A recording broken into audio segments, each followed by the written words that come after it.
Hello, and welcome to another session of the world's 100 greatest books from IntelliQuest. In the next few minutes, you'll be introduced to Herman Melville, who is widely regarded as one of America's greatest and most influential novelists, and his classic novel, Moby-Dick. Moby-Dick is the haunting story of a Captain Ahab's obsessive drive to pursue and kill a monstrous white whale called Moby-Dick.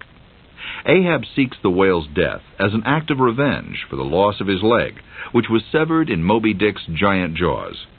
It is this unrelenting vengeance that ultimately brings about Ahab's destruction, as well as the destruction of his crew. Moby-Dick is much more than a story of the struggle between man and whale.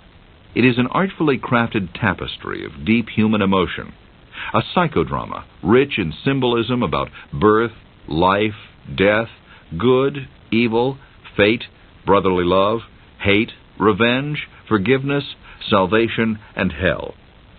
It is also an accurate historical account of the day-to-day life on an American whaler in the 1800s, and a vivid description of the grueling and gruesome feat of pursuing, catching, killing, and butchering one of nature's most magnificent creatures, the whale. Herman Melville was born in 1819 into the lap of luxury, but died at the age of 72 in 1891 without fanfare as a retired public servant. In between, he wrote 8 novels and assorted other works, the greatest of which was Moby-Dick. Until the death of his father in 1832, when Melville was only 13 years old, he spent a secure and comfortable childhood. However, constant friction between him and his domineering mother, and his own restlessness, resulted in him receiving what is described as a spotty education. Melville was, however, an avid reader. After leaving home, Melville worked at a variety of jobs, including clerk, messenger, and country schoolmaster. In 1839, he became a seaman aboard a British merchant ship called the St. Lawrence. During a round-trip voyage to Liverpool, England, Melville gathered the knowledge he would use to write his novel, Redburn, in 1849. After returning from Liverpool, Melville worked as a schoolmaster for a time, but soon the sea called him again, and he signed on the whaler Acushnet as an ordinary seaman in 1841. Hardship aboard the Acushnet caused he and his shipmate Tobias Green to desert the ship in the Marquesa Islands. There he spent a month as the captive of a cannibal tribe before escaping aboard another whaler. After 2 more stints aboard whalers, Melville joined the U.S. Navy and was assigned to the frigate United States. 14 months later, in October of 1844, at the age of 25, he was discharged in New York City. At that point, Melville began his writing career. In 1846, he published Typee, an exaggerated account of his stay with the Typee Islanders, and in 1847 wrote Omo, a sequel. In 1849 he wrote Marty, considered a precursor of Moby-Dick, and Redburn. And in 1850 Melville wrote White Jacket, which was based on his experiences as a seaman aboard the frigate United States. Melville received considerable fame and fortune from his first 5 books, but was less than satisfied with his work. In 1851, at the age of 32, with the encouragement and help of Nathaniel Hawthorne, he published Moby-Dick, which was a total failure in its time and did not become popular until many years after Melville's death. After writing Pierre in 1852, Melville concentrated on short stories until he wrote The Confidence Man, which is set on a Mississippi River steamboat in 1857. At this point, Melville's career had hit rock bottom. He sold his farm, paid his debts, and bought a house in New York City.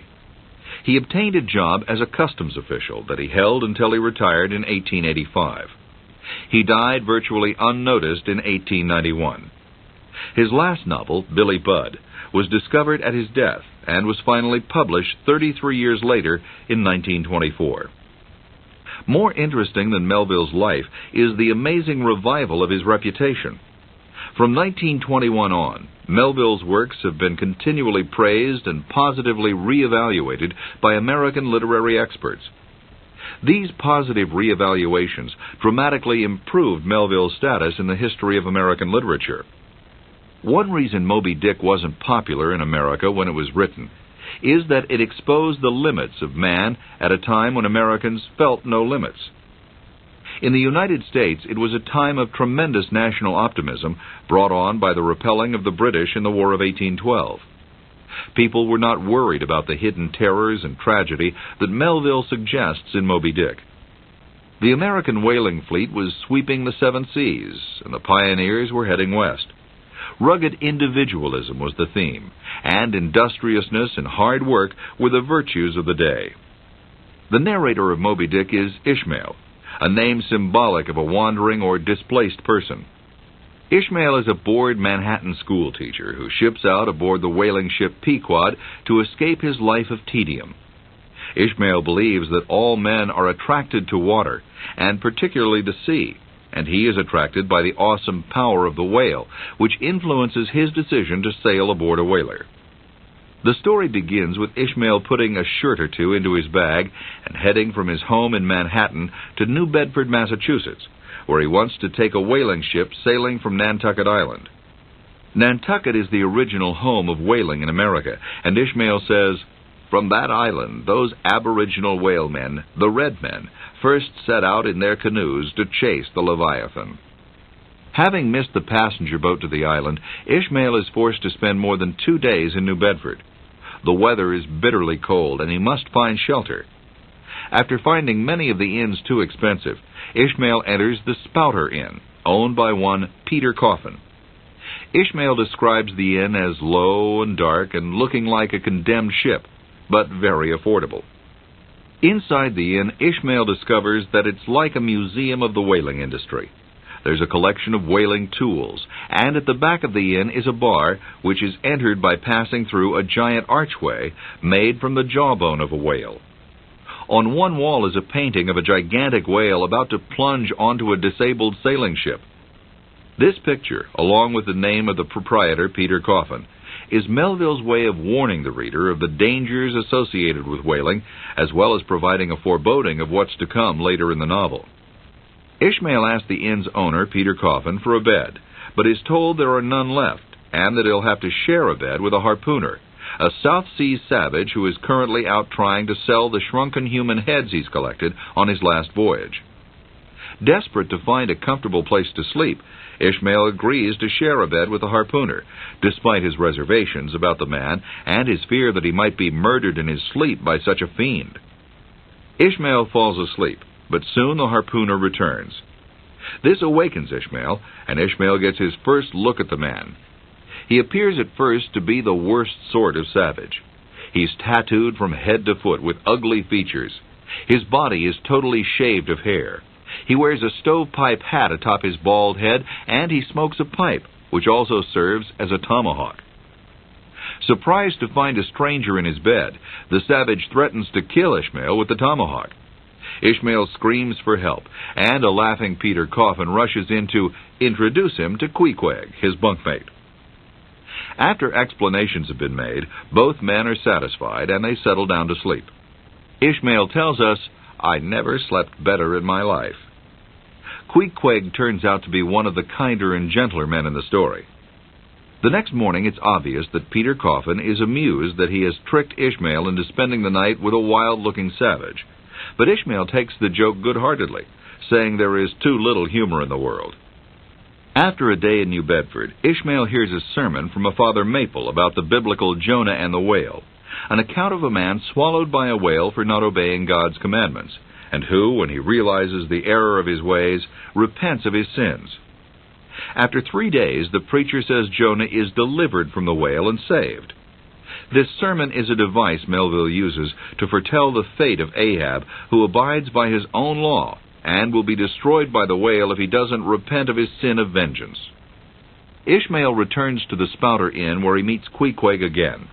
Deciding that Queequeg is a good man, despite his tremendous size and threatening appearance, Ishmael makes friends with him. He joins Queequeg in a strange ceremony in which Queequeg, as described by Ishmael, pressed his forehead against mine, clasped me round the waist, and said that henceforth we were married, meaning, in his country's phrase, that we were bosom friends. He would gladly die for me if need should be. Later, Queequeg tells Ishmael that he is a native of Kokovoko, a South Seas island where his father is king and his uncle is the high priest. As a young man, Queequeg had wanted to go to sea with the sailing ship, but had been refused. So he snuck aboard the ship and begged the captain to join the crew.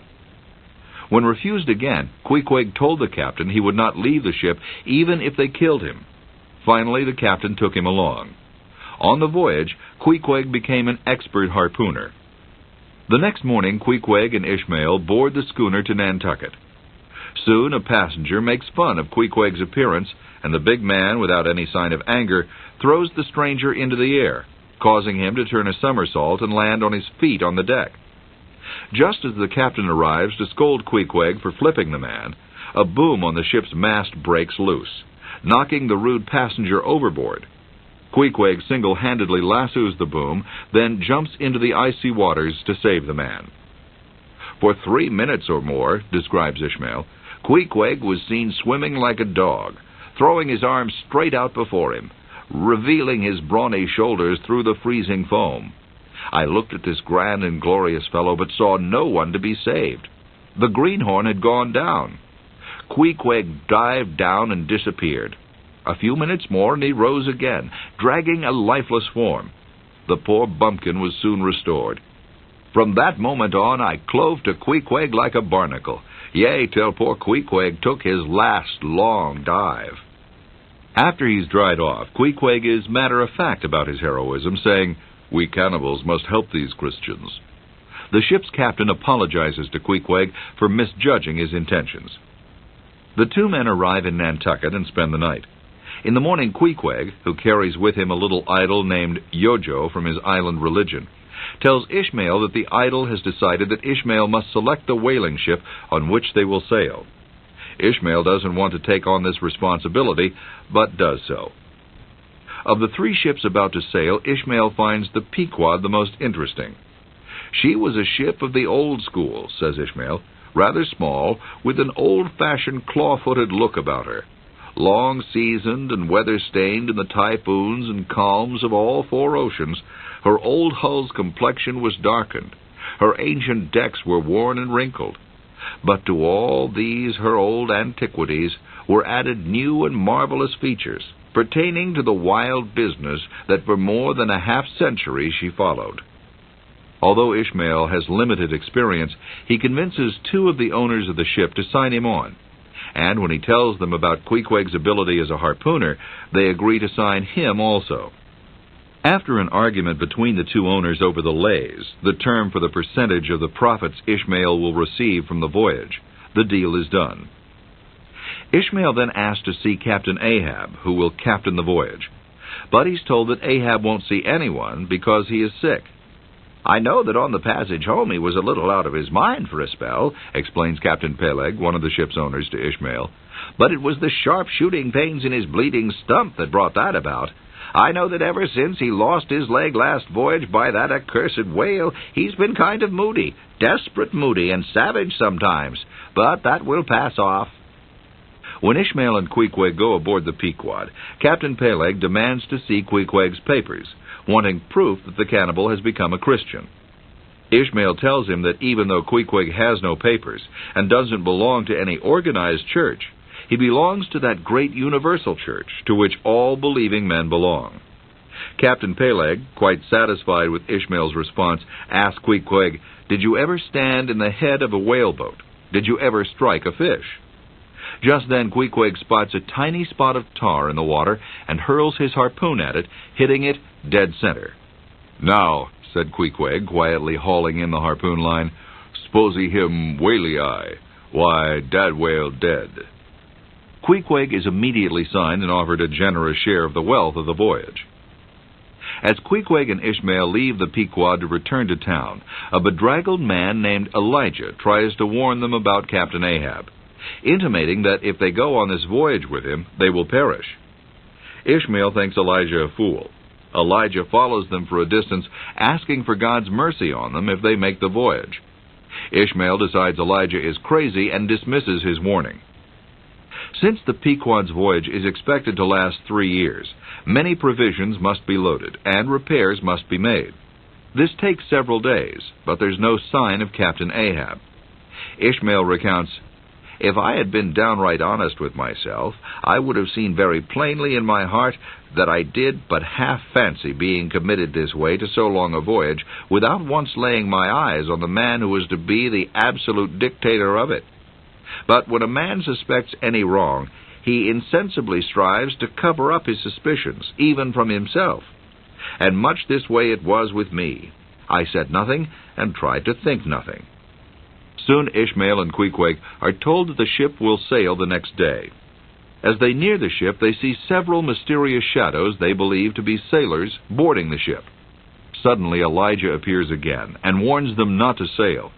He asks if they saw the shadowy sailors boarding. Ishmael says they did. Then Elijah says, "See if you can find them now." Again the two men disregard Elijah as crazy.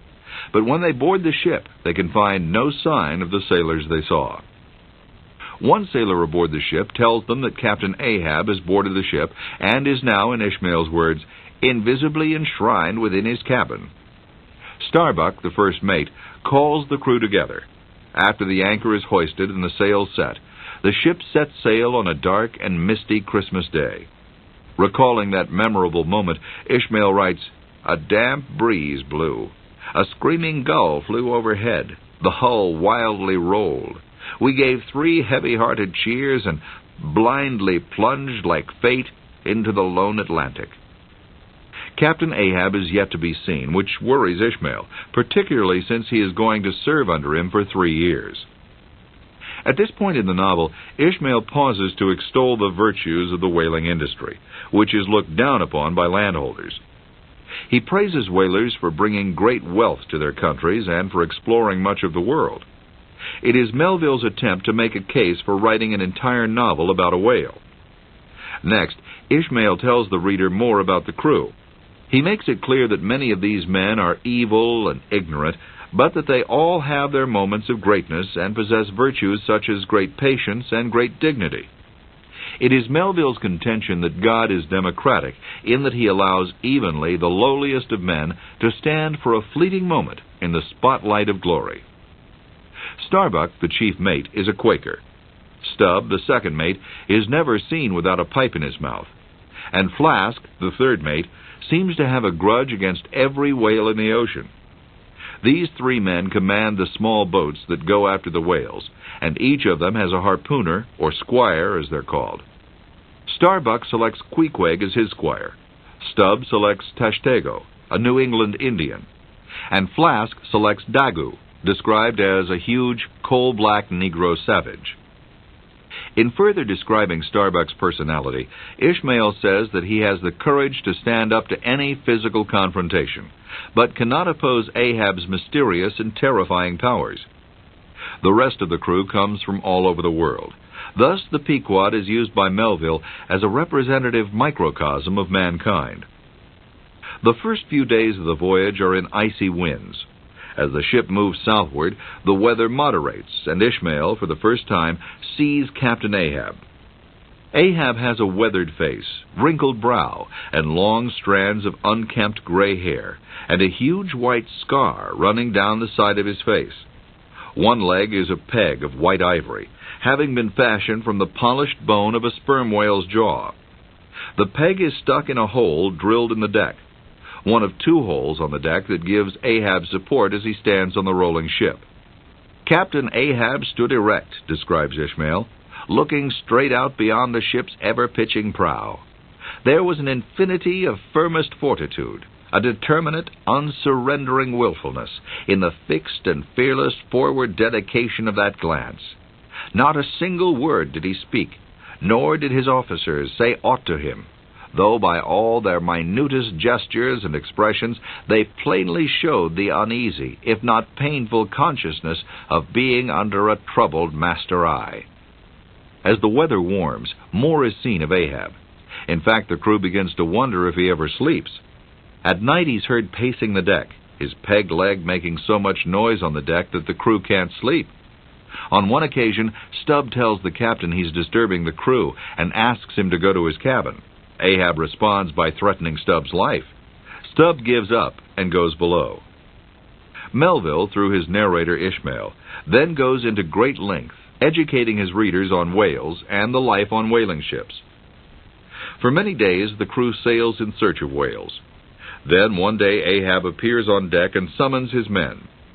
He nails a 1-ounce gold piece to the mast and announces that the gold will become the property of the first man who sights the great white whale known as Moby-Dick. Starbuck asks Ahab if it was Moby-Dick that took off his leg. "Who told thee that?" cried Ahab, then pausing. "It was Moby-Dick that dismasted me. Moby-Dick that brought me to this dead stump I stand on now. Aye, he shouted with a terrific loud animal sob like that of a heart-stricken moose. Then, tossing both arms with measureless imprecations, he shouted out, Aye, and I'll chase him round Good Hope, and round the Horn, and round the Norway Maelstrom, and round Perdition's flames before I give him up. And this is what ye have shipped for, men, to chase that white whale on both sides of land and over all sides of earth, till he spouts black blood and rolls fin out. What say ye, men? Will ye splice hands on it now? I think ye do look brave." Ahab inflames the men with his obsession to pursue and kill the great whale, and commits them to this course of what will eventually become a disaster. All Ahab's men, except Starbuck and Stubb, are enthusiastic about the captain's challenge. Starbuck contends that the captain's madness over Moby-Dick is a danger to the entire crew. Ignoring Starbuck's concerns, the crew drinks a sacramental oath with Ahab to the destruction of the white whale. "Drink, ye harpooners," cries Ahab. "Drink and swear, ye men, that man the deathful whale-boat's bow. Death to Moby-Dick. God hunt us all if we do not hunt Moby-Dick to his death." Melville, through Ishmael, says, "The long barbed steel gauntlets," harpoon sockets that had been filled with liquor, "were lifted, and to cries and maledictions against the white whale, the spirits were simultaneously quaffed down with a hiss. Starbuck paled and turned and shivered." The ship is now in total control of the madman Captain Ahab. The crew is inflamed with his same insanity. Ishmael admits that he was one of the first men who joined feverishly in Ahab's oath to search for and kill Moby-Dick. He learns as much as he can about the great whale and discovers he's larger than the ordinary sperm whale, has a snow-white wrinkled forehead, and a deformed lower jaw. When being chased by the whaleboats, he will turn around and attack them, breaking them into splinters. Captain Ahab discovered this the hard way. He was trying to stick a steel shaft into the beast when Moby-Dick turned around and, as Ishmael recounts, suddenly sweeping his sickle-shaped lower jaw beneath him, Moby-Dick had reaped away Ahab's leg, as a mower a blade of grass in the field. No turbaned Turk, no hired Venetian or Malay could have smote him with more seeming malice. Ishmael continues, "Small reason was there to doubt, then, that ever since that almost fatal encounter, Ahab had cherished a wild vindictiveness against the whale. All the more fell for that in his frantic morbidness he at last came to identify with him not only all his bodily woes, but all his intellectual and spiritual exasperations. The white whale swam before him as the monomaniac incarnation of all those malicious agencies which some deep men feel eating in them, till they are left living on with half a heart and half a lung. That intangible malignity which has been from the beginning. All that most maddens and torments. All that stirs up the less of things. All truth with malice in it. All that cracks the sinews and cakes the brain. All the subtle demonisms of life and thought, all evil to crazy Ahab, were visibly personified in Moby-Dick. He piled upon the whale's white hump the sum of all the general rage and hate felt by his whole race from Adam down. And then, as if his chest had been a mortar, he burst his hot heart shell upon it. It is not probable that this monomania in him took its instant rise at the precise time of his bodily dismemberment. Then, in darting at the monster, knife in hand, he had but given loose to a sudden, passionate, corporal animosity. When he received the stroke that tore him, he probably but felt the agonizing bodily laceration, but nothing more. Yet when by this collision forced to turn towards home, and for long months of days and weeks Ahab and Anguish lay stretched together in one hammock, then it was that his torn body and gashed soul bled into one another, and so interfusing made him mad.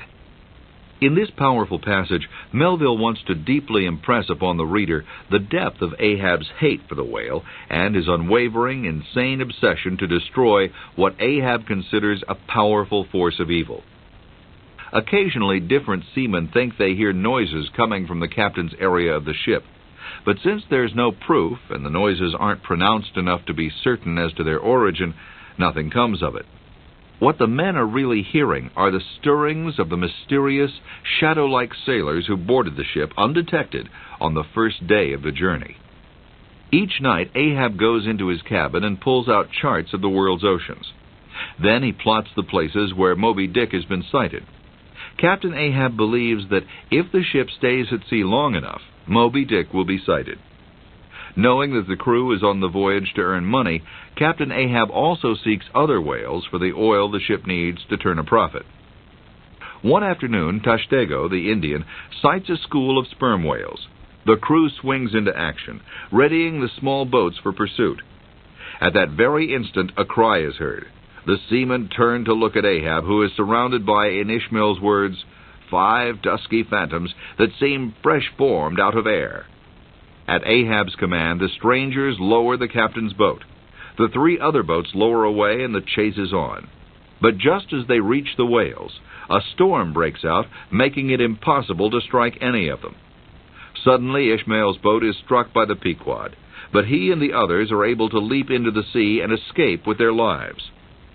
Shaken, Ishmael writes a last will and testament with Queequeg his witness and executor. He's discovered the dangers of whaling firsthand. Ahab's mystery men, led by a man named Fedallah, are from the Manilas, and they represent Captain Ahab's darker side. By having them appear during the excitement of a whale hunt, no one has time to question their presence on the ship. Once they prove they're an able boat crew, they're accepted by the crew. Soon the Pequod starts around the Cape of Good Hope and encounters fierce storms that are common to that region. All through the wind and rain, Captain Ahab stays on deck, staring blindly ahead. While it's customary for ships to stop and meet socially when they pass on the high seas, Ahab wants nothing to do with these gams, as they're called. He will only talk at length to another vessel if it reports having seen Moby-Dick. Within the story, there will be a total of 9 such encounters. Each serves to give a warning to Ahab and his crew of the danger of pursuing Moby-Dick. It's as if the fates are warning Ahab not to proceed with his madness. Ahab doesn't take heed. The Pequod encounters a ship called the Town Ho. The ship is manned mainly by Polynesians, who secretly pass on a story that explains their presence aboard. The Town Ho had sprung a leak as it crossed the Pacific. Forced labor manned the pumps as the ship tried to limp to the nearest island. Just then, Moby-Dick attacked, devouring in his wide jaws one of the harpooners. After the ship made harbor, most of the crew deserted in fear of facing Moby-Dick again. The Polynesians agreed to sail the ship the rest of the journey. This story is not passed on to Captain Ahab. As the Pequod continues, a giant white squid is sighted, which from a distance looks like it might be Moby-Dick. Some of the sailors think the squid is bad luck, but Queequeg says that where there are squid, there are also sperm whales. The next day, a large sperm whale appears not 100 yards from the ship. The crews efficiently attack and kill it, turning the sea red with the creature's blood. Ishmael describes the scene. The red tide now poured from all sides of the monster like brooks down a hill. His tormented body rolled not in brine, but in blood, which bubbled and seethed for furlongs in their wake. The slanting sun playing upon their crimson pond in the sea sent back its reflection into every face, so that they all glowed to each other like red men. Ahab's crews have killed a great sperm whale, but it's not Moby-Dick. Ahab returns to his cabin. At this point in the book, Ishmael gives us a vivid, detailed description of how the whale flesh and blubber is cut up, quickly stripped off the whale before it is lost to greedy sharks, how the blubber is boiled down in huge trypots and stored below decks. The Pequod, which had been in the Indian Ocean, next heads for the China Sea. Soon a large school of sperm whales is sighted, also headed for the China Sea. But Moby-Dick is not in this school, because unlike most other whales, he navigates the undersea world alone. Some days later, the Pequod comes across an English whaler, the Samuel Enderby. This time, the old captain on the English ship holds forth his right arm, which consists of white whalebone from the elbow down. The captain answers yes when asked if the great white whale had been seen. After Ahab is hoisted aboard the Enderby, the captain tells Ahab that Moby-Dick had attacked his boat, and as the whale went by, a harpoon stuck in the whale's side, Ahab's harpoon, had slashed his arm so severely that he had to have it amputated. The man further says that Moby-Dick liked to stay near the equator, and that the last time they'd seen the whale he was swimming, apparently unharmed, with 2 harpoons in his side. The English captain gives Ahab a warning that it's foolish and dangerous to pursue the great white whale. This warning seems only to further inflame Ahab's revengeful passion to kill the whale. Ahab hurriedly returns to the Pequod to resume his search for Moby-Dick, but in his haste he damages his artificial leg. Back on the Pequod, he has the ship's carpenter make him a new one. The thought of having to be dependent on anyone drives Ahab mad. He curses the lack of freedom created by the loss of his leg. If there is any question as to Captain Ahab's purpose on the voyage, it is answered during a confrontation with Starbuck. The casks of precious whale oil are kept flooded deep in the hold. Occasionally, the water is pumped out to see if any of the casks are leaking. One day, Starbuck tells Ahab that oil has been found in the water, and the ship must stop so the casks can be removed to determine where the leak is. This is a time-consuming task that will slow down the voyage. Ahab refuses, and when Starbuck insists, Ahab pulls a musket and threatens to shoot Starbuck if he doesn't leave. Starbuck leaves, but tells Ahab that while he may not fear Starbuck, he had better fear himself, saying, "Let Ahab beware of Ahab. Beware of thyself, old man." Ahab relents and orders the casks to be examined. At this point, the reader sees clearly that Ahab's enemy is himself, not the white whale, and that his quest for revenge is destined to destroy not only the ship, but Ahab himself. While Queequeg is in the cold, damp hold, checking and moving the whale oil casks, he falls ill with a fever. Thinking that he might die, Queequeg asks the ship's carpenter to construct a canoe-shaped coffin, which is supposedly used for whalemen who die in Nantucket. The carpenter takes measurements and quickly makes a coffin. Queequeg, however, wants to try the coffin before he dies. He has himself lifted into it and finds it to his liking. However, Queequeg rapidly regains his health. Thereafter, he spends much of his spare time carving into the coffin the same designs tattooed on his body. He transforms his coffin into a sea chest. He seals the chest to make it watertight, that it might serve as a life preserver if one was ever needed, as it would be by Ishmael at the end of the story. It isn't long before the Pequod enters the Pacific Ocean, its final destination, and the body of water where Ahab will finally find Moby-Dick. One day Ahab brings a pouch of hard nails, the kind used to fasten shoes to racehorses, to the ship's blacksmith. He has the smith forge the nails, which are of the hardest steel, into a harpoon point capable of piercing the thickest skin of any whale. After the nails are welded together, Ahab has the smith hammer them into a fine point. Then Ahab's razor blades are added to make barbs. Just as the smith is about to temper the vicious weapon in water, Ahab orders him to wait. He asks the pagan harpooners, Queequeg, Tastego, and Dagu, to give him enough of their blood to cool the weapon. They agree. They prick their skin, draw their blood, and Ahab pours their blood onto the scorching harpoon head with the words, Ego non baptizo te in nomine Patres, sed in nomine Diaboli. With this Latin prayer, Ahab baptizes the weapon in the name of Satan, not in the name of God.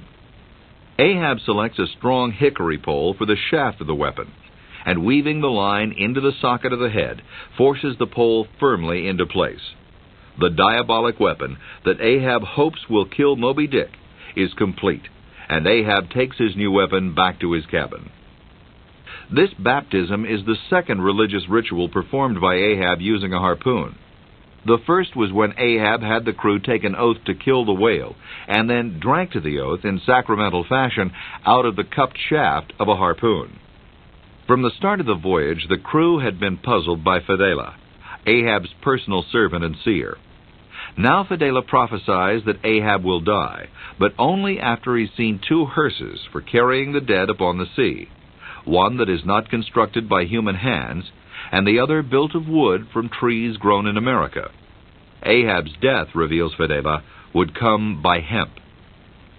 The Pequod continues on its fatal voyage toward the equator, where Ahab hopes to find Moby-Dick. Suddenly, with little warning, the ship finds itself in a typhoon, one of the strongest and most devastating storms known to plague the earth. The sails are torn, and the smaller masts broken. Lightning bolts are fierce, and the crew is seized by terror. But Ahab is single-focused. He plants himself at the foot of the mainmast and challenges the god of evil to destroy him with fire. Aye, men, cries Ahab, looking up at the lightning. Mark it well, the white flame but lights the way to the white whale. Hand me those mainmast links there. I would fain feel this pulse, and let mine beat against it, blood against fire. Lightning flashes about the ship.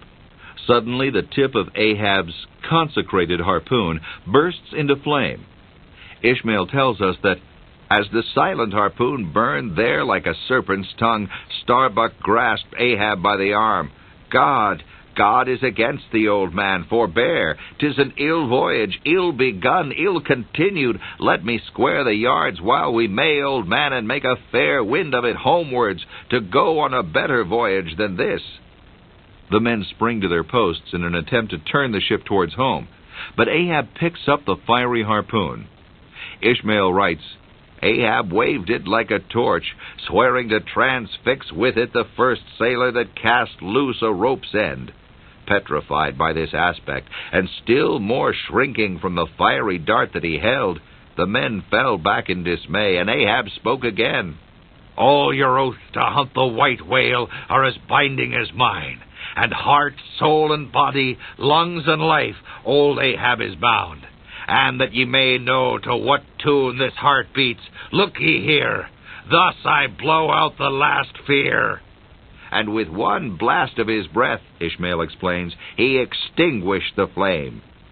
As the storm rages, Starbuck urges Ahab to allow him to tie down the topsail, but Ahab refuses, wanting to keep the ship moving toward Moby-Dick at all costs. Finally, the storm slows down, and Starbuck goes to Ahab's cabin to report the change in the weather. As he walks into the cabin, he notices a rack on the wall filled with loaded muskets. He considers killing Ahab and taking the ship home. As Ahab sleeps, he's still obsessed and tormented with the whale. Stern all, cries out Ahab in his sleep. O Moby-Dick, I clutch thy heart at last. Being a virtuous man, Starbuck cannot bring himself to commit such a crime. Melville, through his narrator Ishmael, explains, The yet leveled musket shook like a drunkard's arm against the panel. Starbuck seemed wrestling with an angel, but turning from the door, he placed the death tube in its rack and left the place, though he knows that if he doesn't kill Ahab, he is dooming all the men on the ship. A few days later, a large ship called the Rachel from Nantucket is met by the Pequod. Ahab asks the captain if he's seen the white whale, and the captain answers, Aye, yesterday. Captain Ahab invites the ship's captain, Captain Gardner, aboard the Pequod to hear his account. Gardner tells Ahab that he has lost a boat, which was towed out of sight by the mighty Moby-Dick. He tells Ahab that his 12-year-old son is aboard the boat, and begs him to help in the search. He appeals to Ahab, reminding him of the love he has for his own son, back home in Nantucket.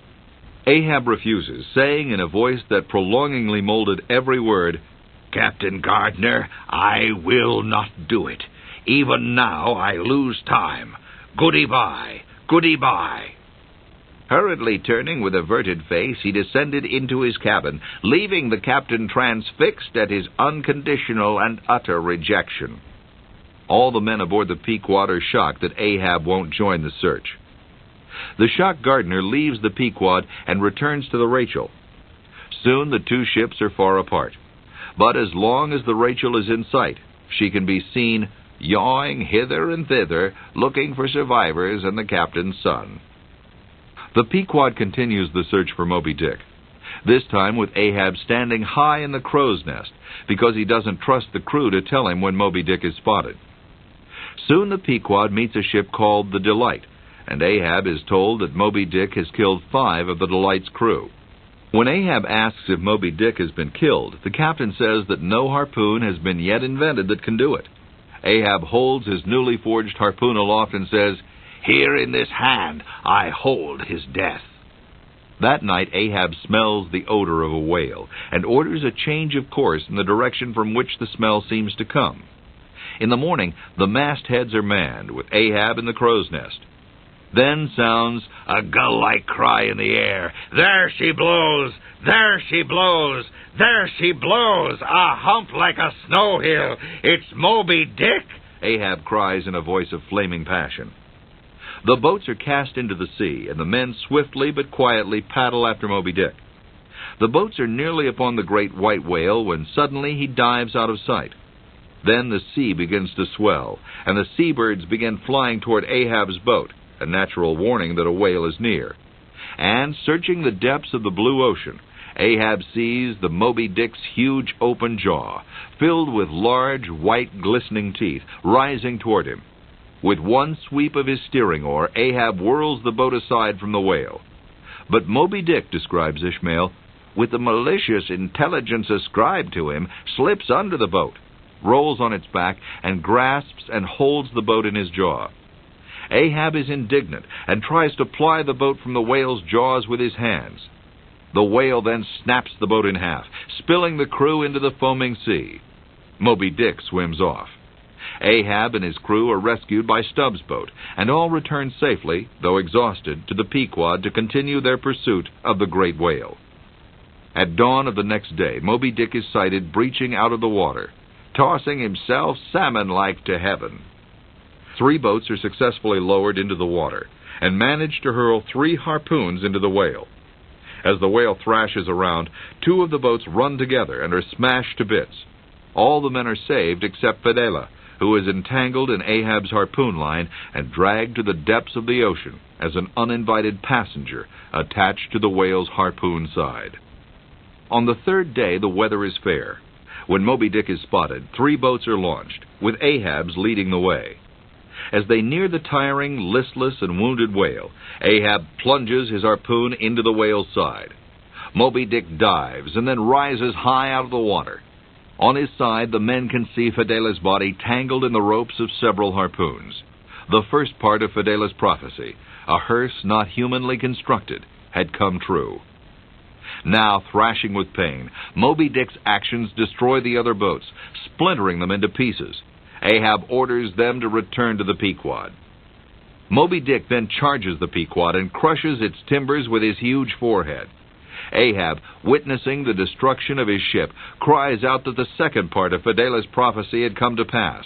The ship, the second hearse, was constructed of wood from America. The final prophecy, that Ahab's death would come by hemp, is also fulfilled.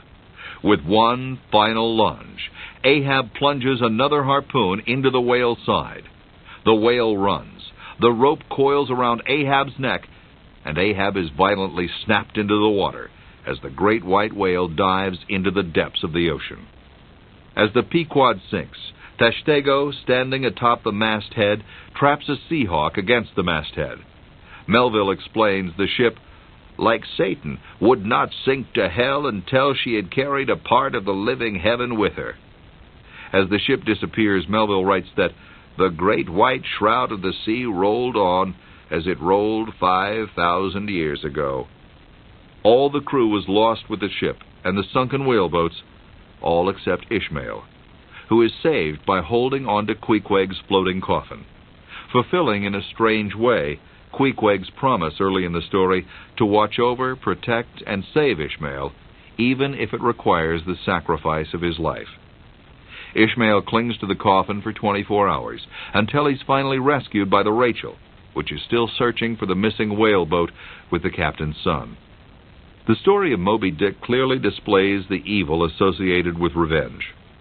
Captain Ahab's desire to kill Moby-Dick resulted in the death of his entire crew, with the exception of Ishmael, who lives to tell the story. Some critics see Ahab as an evil creature, or the agent of an evil force that controls the universe. Some see Moby-Dick as a representation of the physical limits faced by man, and as a warning that man cannot do anything he wants because some things are beyond his power. Others see Moby-Dick as an instrument of God's vengeance upon evil men. But it's generally believed that Moby-Dick is an unusually large whale first, and a symbol second. Moby-Dick is, after all, the greatest whaling novel ever written, and one that can be enjoyed at face value, as well as for its symbolism and psychological drama, as it has been for generations. This is the end of the session.